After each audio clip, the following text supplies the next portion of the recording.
All the damn captains in the fleet, I get this one. I swear this is punishment from the Militarum. Scarlet! Scarlet! Scarlet!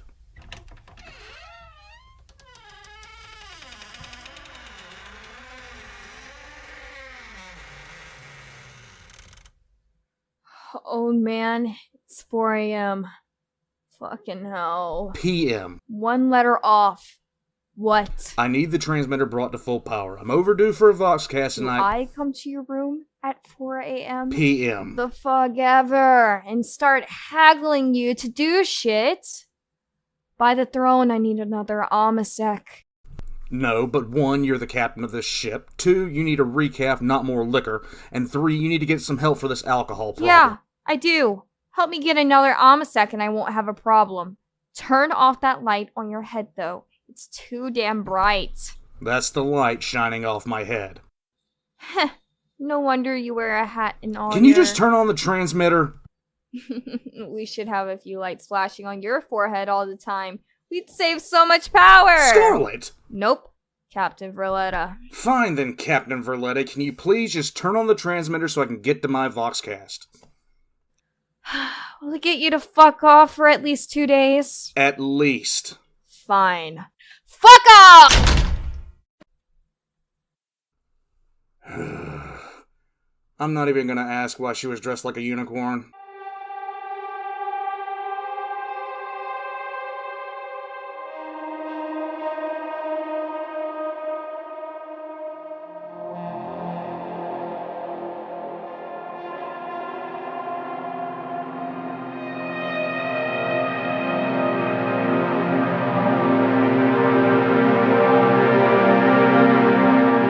The soul of the machine god surrounds thee. The power of the machine god invests thee. The hate of the machine god drives thee.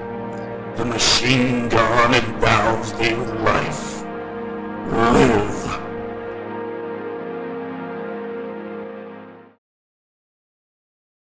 Everybody gangs until the charge rolls up on you, son! Brah, brah!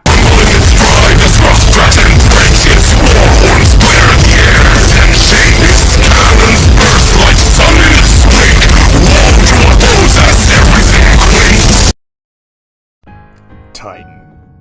Of all the myriad of terms, symbolism, places, people, and things in the entire lexicon of this great bank of lore that we all know and love, few things have names that need so little explanation. If I were to give a complete novice to Warhammer 40k a description of the Primarchs to where they truly understood the power and potential, I would need a setup. I would need to couch figures like Horus and Vulcan in ways they could be easily understood. To explain the Astartes, or the Warp itself, the same would be needed. To even explain the Imperial Guard, I need to talk about the split between regiments and worlds. To explain why I hate Lorgar, I'd need 7 hours and enough horse tranquilizer to put down a charging rhino. But to explain a Titan, I only need 2 sentences. Imagine a city that hates you. Now give it weapons to level a city and legs to walk on, and then fill it with more things that hate you. Now you have a rough idea of a Titan. The name alone brings a certain idea to the forefront. Calling someone a Titan is almost always a compliment just because of the gravitas of the word itself. If someone is referred to as a Titan, it means they hold extreme importance, strength, or immense intelligence. In a universe where so many titles are held, and so many names of ancient mythological and historical significance are used, few things are as easy to explain as Titans. In truth, the moment you mention Titans, almost everyone knows that whatever it is, it's going to be massive. In the Field Museum of Chicago, there is a skeleton of a Brachiosaurus, one of the largest land animals ever to exist. With its neck fully extended, it will be over 13 meters off the ground. Just for a reference, just look at any semi-truck driving a full-length trailer down any road. Take the trailer off and stand it on its end, and the Brachiosaurus would be able to stick its head almost a full meter over the top of the upturned trailer. Then realize that the smallest Titan the Imperium has would look down on that dinosaur. The tallest, however, would dwarf 2019's Godzilla. That's a huge bitch! In a universe where there is so much nuance and so much background, Titans are one of the few things in the universe that is completely straightforward. A Titan is nothing more or less than a weapon of war. Weapons that have origins far before the rise of the Imperium and trailing back into the Age of Strife. At some point before the Eldar finished fucking Slanesh into existence, and no, that's not just a turn of phrase, the galaxy was suffering from warp instability the likes of which would only really be rivaled by what is known as the Ruin Storm. Even Terror was shrouded from Mars by the warp storms, and even as the homeworld was beginning to tear itself apart, Mars was doing the same thing. At one time, Mars had been a fully terraformed world, with forests, rivers, and a sky like Terra's own. The Age of Strife changed all of that, eventually leading to the breakdown of Mars' atmospheric shielding and radiation exposure. Fallout shelters replaced living under the sun, and technology soon came to be revered, as it was only through technology that the people of Mars were surviving at all. It was from this reverence for technology that the Cult Mechanicus was birthed. As the Cult Mechanicus grew and its power expanded, the fires of industry began churning out more and more of the pre-Age of Strife Walker constructs known as Titans. Just as Terra did, Mars entered a period of civil war, with the Cult Mechanicus waging war against the other forges of Mars, all in the name of the central figure in their worship, the Omnissiah. There is no clear timetable of how long this war lasted, but what is clear is by the time the Emperor rose to prominence on Terra, the fires of civil unrest had been fully put out on Mars. In fact, Mars had not been idle at all. During the worst of the warp storms, massive battleship-class vessels known as Arks had taken to the warp from Mars, all in the search for the most valuable asset that the Mechanicum held dear: technology. Success rates of warp travel aside, it can now be guessed that not many of the attempts Mars made to pierce the ever more powerful warp storms made it through. What is known is that some were successful, and during the expansion of Terra, some of these very expeditions had arrived on new or existing worlds, mostly in the Segmentum Solar, and had established new Forge worlds. It is from these Forge worlds, and other Forge worlds founded further in time, that all Titans are built, and the formidable forces known as the Titan Legions are assembled. For over 10,000 years, these Forge worlds, and others that have been founded, have supplied the Imperium with not only the Titan Legions, but also the specialized troops that serve as the infantry to protect not only the inside of the Titan, but the outside as well. These troops are called the Scutari. These Titan formations are some of, if not the most powerful in the entirety of the Imperium, and unsurprisingly, they are the most expensive to deploy and maintain. While I have stated on more than a few occasions that a single Space Marine chapter at full strength could turn the tide of any war in the Imperium, the employment of a full Titan Legion would be tantamount to overkill at a level that almost beggars belief.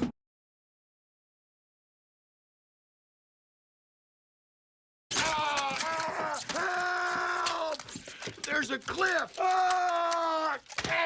And your family screaming, "Oh my God, we're burning alive! No, I can't feel my legs! In comes a meat wagon! Wee, wee, wee. And the medic gets out and says, "Oh my God!" New guy's in the corner puking his guts out. All because you want to save a couple extra pennies. To understand the pure power of these war machines, it pays to put their ability into perspective. During the Third War of Armageddon, the hive city of Hellsreach was besieged by a force consisting of around 30 war bands of the Crooked Moons, with numbers of individual orcs that went far into the millions, and it could be argued into the low billion range. Close to 120 Gargants of equal power to a warlord Titan were employed, including one Gargant that was even larger than an Imperator-class Titan, which is the largest class of Titan. And the city was attacked by Emperor alone knows how many tanks, submersibles, artillery, and troop transports. Defending it were the men and women of the Armageddon Steel Legion, Hive Militia, 100 Black Templars, and 19 Imperial Titans from Legio Invigilata. Even against these massive odds, most of the Gargants sent against the city were destroyed. Most of the warbands had also been destroyed, and the orcs lost so much in terms of manpower as well as materials that even though they technically won the hive, they were forced to retreat from it. The final 5 titans of Legio and Vigilata were eventually eliminated on the final few days of the assault, and it took one of the largest Gargants ever constructed to do it. With the 19 Titans having been in the front lines for the entirety of the siege and having fought over 6 times their number in an endless string of battles, the ones that were even still functional needed extensive repairs. After a full solar week of constantly fighting in the Rostock Ironworks, a battle that cost 7 Titans, they were preparing to return to their landers for rearm, refit, and refurbishment. They were not about to get this break, however, as a mega Gargant named Godbreaker, a Gargant so powerful it had leveled a small hive city by itself, appeared on their Auspex trackers. Godbreaker, in the end, was responsible for destroying a full third of the Titans that had defended Hellsreach, including the final blow that brought down Stormherald, an Imperator-class Titan. This was only possible after weeks of brutal action, which had left the Titans of Legio and Vigilata depleted. If Godbreaker, a mega Gargant that had leveled a hive city which had stood against an orc siege for over a month without bending in less than 5 hours, had encountered Stormherald upon the Imperator's first few days of combat, Godbreaker would have been almost laughably easy prey to the massive Imperial Titan. As it stood, the orc machine only survived because of a poor decision brought on by exhaustion and arrogance. Godbreaker itself was later destroyed by a Black Templar who decided to pull a Bloodraven and stole a relic from the Mechanicus.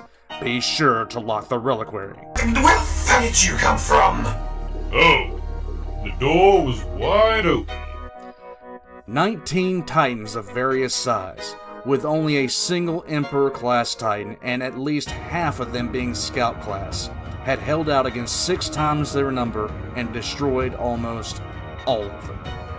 To truly consider Titans and how they are employed, and how to actually explain their deployments, it's best to compare them not to ground units such as tanks or artillery, and more appropriate to compare Titans to naval units, such as frigates and battleships.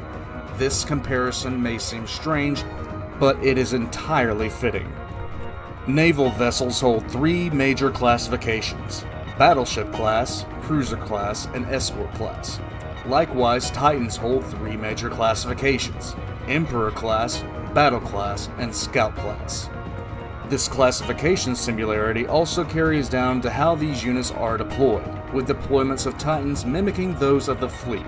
Just as a Luna-class cruiser would never be deployed without an accompanying force of escorts consisting of frigates and destroyers, a Warlord-class battle Titan would never find itself without a screening force of smaller scout Titans to watch its flanks. The reason for this is very simple, and it comes down to the fact that no matter how large or well protected a Titan may be with its own self-defenses, it can be rendered vulnerable if an opponent with weapons powerful enough to hurt it can manage to keep away from that Titan's own primary weapons, or if it finds itself swarmed by a legion of smaller attackers. In short, no matter how powerful a weapon is, no weapon is all-powerful. If an Imperator-class Titan, the largest Titan in construction, suddenly found itself caught in the open with a Scout Titan at its back, it could find itself humiliated as it is torn down, being unable to turn fast enough to bring any weapon to bear against this far weaker yet faster opponent. It is much easier to visualize in terms of a battle in space. The most obvious weak zone of a battleship would be its rear at the engine housing, and if a skilled escort captain managed to get in the rearward-facing position, there would be very little a battleship could actually do to maneuver away from the escort, while the lone vessel could simply sit in perfect safety, drilling through the defenses of the battleship, rendering the massive ship effectively helpless, even though the escort would be in all likelihood destroyed by a single volley from the battleship. It is for this reason that just as the Navy is deployed in formations, the Titans are deployed in formations as well. The base formation that Titans are deployed in is called a maniple, and consists roughly of 5 Titans. The reason behind this number of Titans is religious, and more than anything else, being that 5 is a number of significance as it relates to destruction to the cult Mechanicus. Maniples have several common configurations, but the most common is called the Axiom. It is designed to use a large battle titan, 2 smaller battle titans, and 2 scouts. Most maniples are designed around either a guiding principle or a particular method of warfare. The Axiom itself is designed for a balance of engagement, combining speed and strength in equal measure. For contrast, the Fortis Battle Maniple is designed with 5 battle titans that are meant to fill purely defensive roles, allowing the enemy to come to them. There are a staggering amount of varieties that are considered when assembling a maniple, and although there are common variants to be considered, I will not be going any further into the various maniple formations, because to do so I would have to begin explaining not only every Titan class, but also all of their variants, because each one has a position within specific maniples designed to utilize the overall strength of the Titans in question to their absolute fullest. In the event that several maniples are in the same area, they are usually combined into a Titan battle group for as long as needed, with leadership being determined by the seniority and command status of the overall commanders of the individual Titans. I will go more into the command staff of a Titan later, but for now it's easiest to say that whoever is commanding the biggest Titan has been doing so for the longest gets to call all the shots.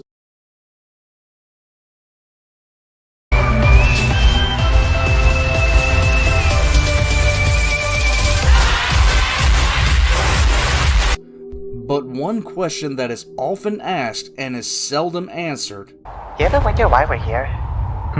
Nope. how are Titans actually deployed to a planet that is being attacked? Defensively, it's easy enough to speak of how Titans would act, simply walking out of their maintenance base to engage the enemies of the Imperium. But how would a Titan being brought to a world be deployed to attack it? Whenever the Imperium assaults a planet, or when any of the myriad races assault a planet for that matter, one of the first things that must be done for a successful invasion is to eliminate ground-to-air capability. There are ways to completely bypass this, and the Space Marines are a fantastic example, using their drop pods and Thunderhawks, which typically evade most incoming ground fire. The Titan Legions, for the most part, need to wait for naval assets and some ground assault assets to handle most ground-to-air capability in order to begin landing on the planet, relying on bulk landers, mass transports, as well as specialized coffin ships to move the enormous bulk of the Titans both to and from the planet itself. To get an idea of a mass transport, simply imagine a ship as long as New York City is wide, and you have a general idea of the size of the vessel in question.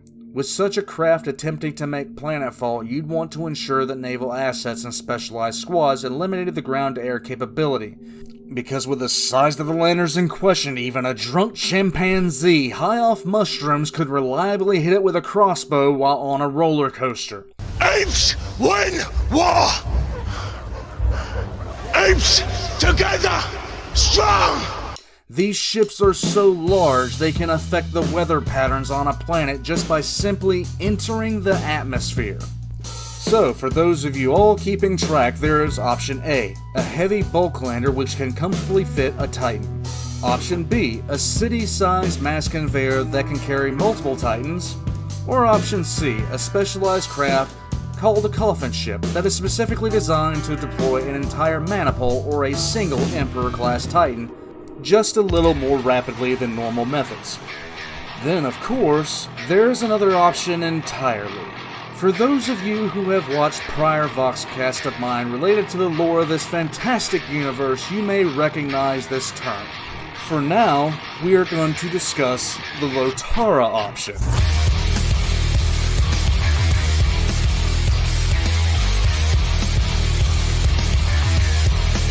Now I know this is a far cry from any of you rational, sane, emperor-loving people out there, but let's just assume that you're a heretic and you're currently engaged in one of your favorite damnable activities, either whacking off with barbed wire, beheading small woodland creatures to make a fucking chair, being Zinch, or basically going out in 2020 without a mask. Oh, I have the coronavirus, that's why I don't have a voice.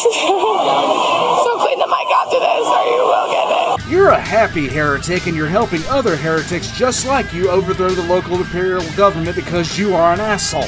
At some point you see a toaster sitting on the side of the road and take a piss on it, videoing yourself while you do it, and you decide it'd be a great idea to upload it to Snapchat or Facebook so everyone can see what an edgy little heretic you are.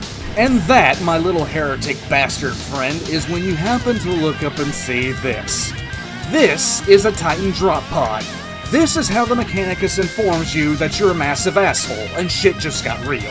While most Titans are delivered by bulk landers or massive coffin ships, where the gate is going to take a full 5 minutes to open, sometimes the Mechanicus is just fed up with your shit and you're going to die for it. If you thought a Space Marine drop pod assault was awesome, you haven't even considered how the Mechanicus throws down when they are legitimately pissed off. A Titan drop pod assault is the most Imperium thing ever, because not only is the Mechanicus ship going to shoot a skyscraper-sized ordnance at your local Applebee's, that skyscraper ordnance is going to deploy another skyscraper that can level a city block with a skyscraper-sized weapons. Yo, everybody gangster to the motherfucking cathedral, spread some feet, start shooting!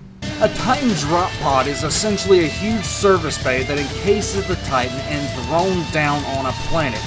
That is how you get shit done, friends.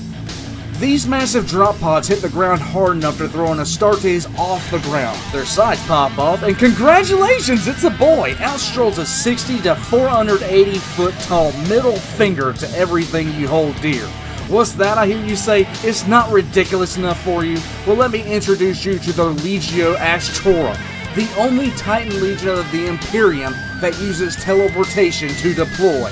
Yes, you heard me right. Imagine you're the same said heretic pissing on same said toaster, then suddenly your eardrums burst and you're thrown into the air by the displaced air from a pissed off Chrysler building behind you. And the last thing you feel before you get hit with a weapon that shoots an energy beam larger than an apartment building is vibrations from the sound of its war horn. One thing should be perfectly clear about these deployment methods. If Titans land on a planet, the Imperium at that point is purely committed to the outcome. Because while the process of deploying a Titan from orbit can take hours, the process of withdrawing a Titan can take weeks. The sheer resources involved in landing a Titan consists of placing a fully functional mechanic bay that will hold the Titan, enabling repairs to be conducted on planet, as well as all the parts and personnel that such a bay would require. To give some real-world context, imagine a US Navy frigate, a dry dock that could fit it, all the cranes and gantries that would not only support it but used in its repair, and all weapons and ammunition to replenish it several times over, as well as parts to repair damage. Take all of that, make it mobile, and drop it from orbit. And simply imagine the time it would take to move all of that from the East Coast to the West Coast. Now imagine the time and effort it would take to transport all of that into space. This is the level of pure commitment that deploying even the smallest Titan would take. This level of commitment varies by the class of Titan, of course, with the smaller Scout Titans taking considerably less effort than would the much larger variants in the Battle Class Titans, and it's seemingly inconsequential compared to that of an Emperor Class Titan. With all of that being said, the commitment of Titans to a battlefield is a decision that the Imperium does not take on a whim, because the second that the Titan enters the atmosphere of a planet, the Imperium is in a must-win scenario. While these war machines are incredibly powerful, the loss of even one is a cost that sometimes not even an entire planet is worth. This all boils down to the sheer amount of resources, time, and effort that goes into the creation of all the Mammoth Walkers. Unlike many of the weapons, tools, and ships of the Imperium, Titans are not built using the standard template constructs that so many things of the Imperium are based on. Titans are built purely from knowledge that is kept by the Mechanicum, a far cry from the way most everything else is created. It is not a lack of knowledge that makes these massive machines so rare, or lack of blueprints because the Mechanicus has them in scores. It comes down purely to the religious fanaticism of the Mechanicus itself. I'll use an example here that most, if not everyone, can relate to.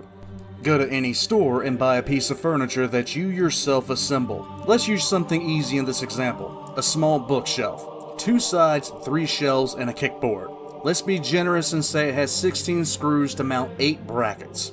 The task of building this from the blueprints would take anyone with the appropriate tools maybe 20 to 30 minutes from removing the pieces to the box to a completed project, and less time if they had done it regularly.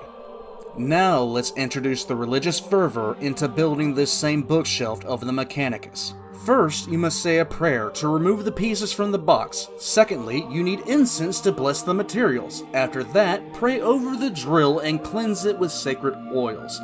Then there is a prayer to fit the correct bit into the drill head and a special incense to pray to the machine spirit of that drill. Then you must offer the correct incantation to pull both the battery for the drill off of its charger, as well as connecting it to the drill itself. What follows after that is an inspection of the materials and prayers.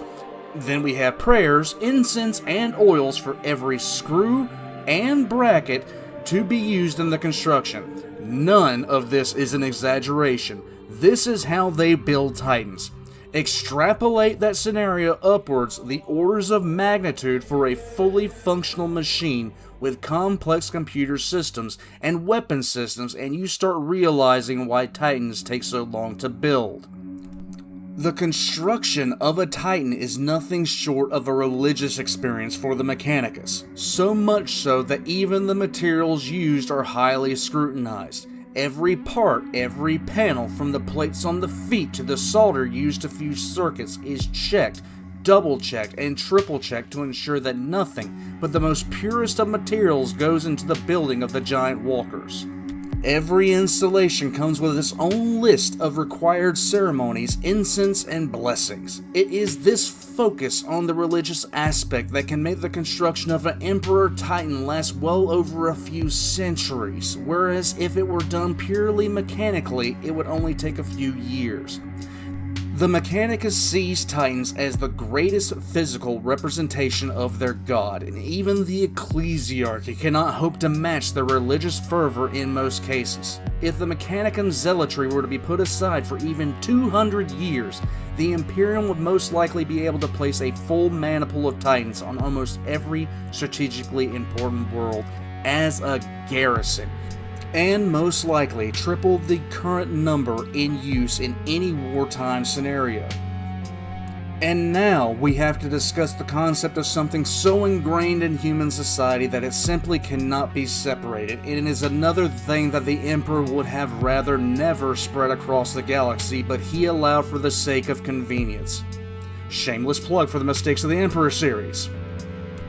That concept is the machine spirit, which honestly translated originated as nothing more or less than a primitive form of artificial intelligence. I wouldn't honestly inform the tech priests of the Mechanicus of this, however, because they would violently disagree with you with heavy weapons. The belief in the concept of the machine spirit has spread from the larger, more complex forms of computer systems such as those within Titans and Imperial Knights, to even the most basic mechanisms of the lasgun. Guardsmen will offer a short prayer to the machine spirit of their lasgun so it will function. There are several recorded incidents of the burning of incense to change the settings on a Voxhaler, and when a Titan's power is turned on, there is almost a full-on Deep South revival as far as the required prayers and rituals are concerned. All of this has developed from humanity doing what it always did.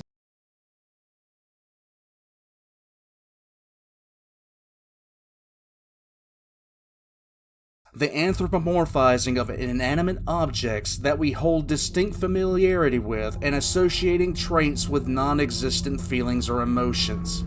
This was a belief that has roots in the way we act even today, where we will often talk to our vehicles if they start acting up, or in the way we refer to a naval warship as a her.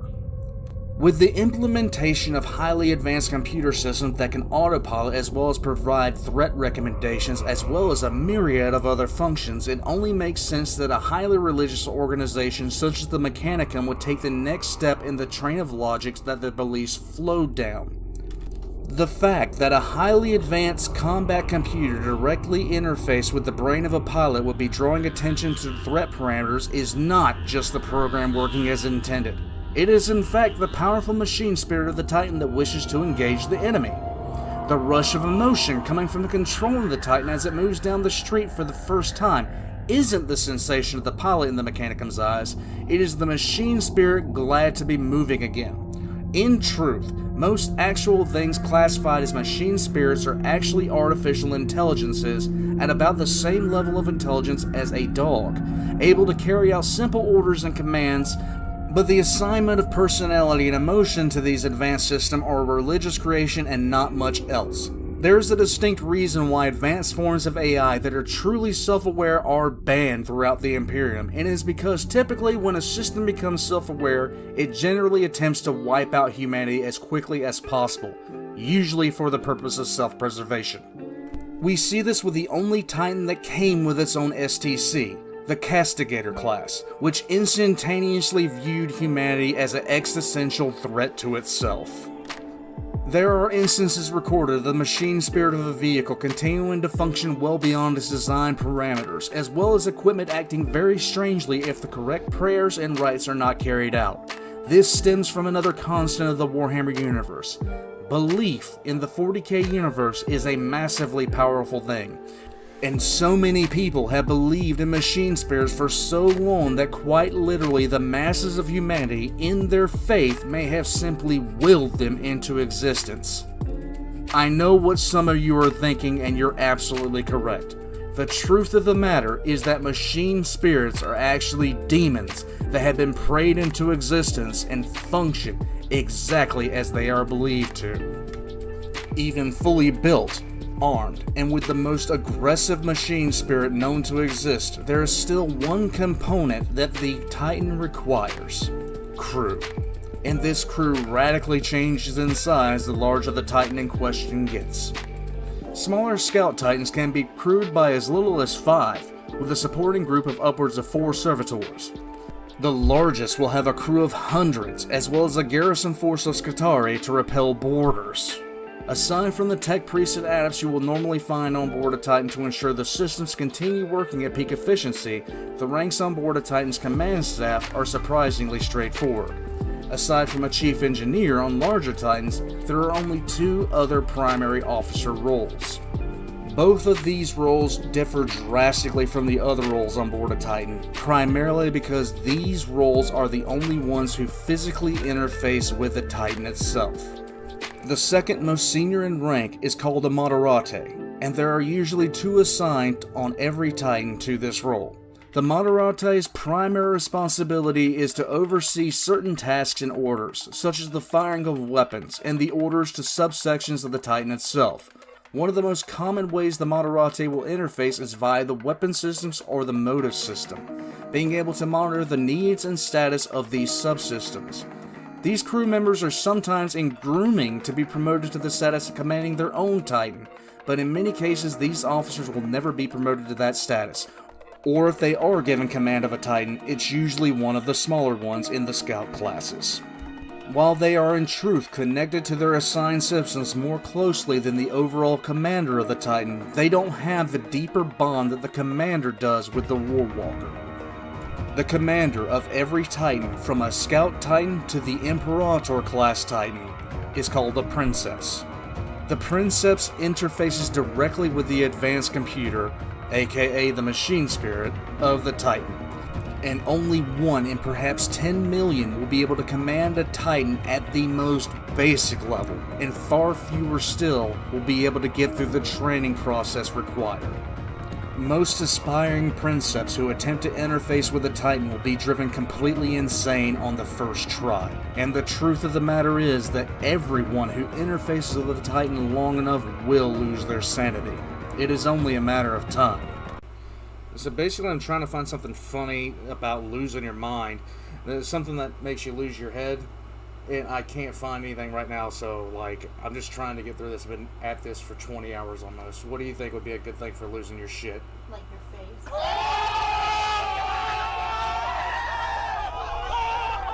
Unlike most Mechanicum staff, those selected to be princeps are not heavily augmented with cybernetic enhancements, believing that the organic components of their bodies will serve as an anchor point to keep their mind intact when interfacing with the Titan, and to keep the princeps from losing themselves completely to the Titan too soon. However, a princeps will have extensive augmentations done to their central nervous system, in their skull, and in their spinal cord, in order to facilitate the connection to the Titan's primary control system called the Mind Impulse Unit. When the princeps is plugged into the Mind Impulse Unit, they literally become the Titan, controlling the massive weapon, just as an Astartes would control a suit of power armor. Imagine, just for a moment, that sensation, to be a Titan. Imagine the feeling of being hundreds of feet tall with the power of a god at your fingertips. Imagine the sheer act of walking, the flooding of your senses with information and input, and the feeling of bonding with a machine intelligence that seems to urge you onwards to combat. It is no wonder that they call Titans the god machines of the Mechanicus, because the concept of a Titan alone is so powerful it beggars belief. Your hands become weapons that can level an entire city should you so choose. Your feet flatten tanks underneath your stride. Smaller weapons are meaningless compared to the pure power you possess. It is, in every way, becoming a literal living god of metal and war. And if it is true that power is addictive, then being in control of a Titan of any size or stripe would be an addiction that would put any other to instant shame. A princeps who is disconnected from the Titan will begin to crave the sensation again, and eventually this craving becomes so inescapable that the princeps and the Titan become inseparable, and the addiction only worsens over time. I must admit that the thought of becoming a Titan sounds wildly addictive, even just to describe it, but every addiction has its way of killing you, and even though a princeps strides the battlefield as a living avatar of war, eventually the Titan will prove victorious in the relationship between the two. As the addiction to the power grows, the mental strain slowly builds, with the machine spirit of the Titan warring constantly for control. As interconnected as the princeps and the Titan truly are, it's a class of personalities that will only ever end one way. Given enough time, provided the princeps survives for long enough, measures will have to be taken to preserve the princeps to continue fighting. Some princeps eventually find themselves entombed within their Titan, living within a tank and kept in stasis, only roused when the Titan itself marches to war.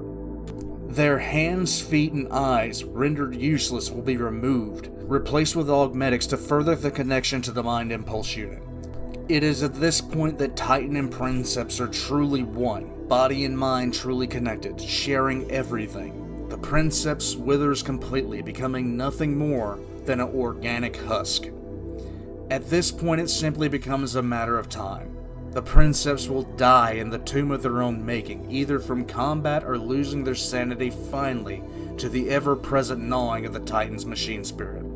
For decades or even centuries, the princeps was the very embodiment of war, a Titan.